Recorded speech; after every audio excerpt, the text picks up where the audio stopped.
You ask Tiger to solve. This deals with linear equations with one unknown. The final result is x equals 12. Let's solve it step by step. Swap sides. Group all constants on the right side of the equation. Subtract 9 from both sides.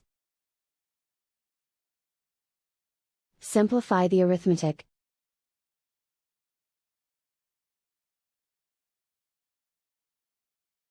Isolate the x. Multiply both sides by inverse fraction 4/1.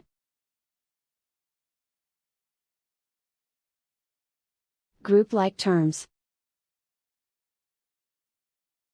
Multiply the coefficients. Simplify the fraction. Simplify the arithmetic. And so the final result is x equals 12.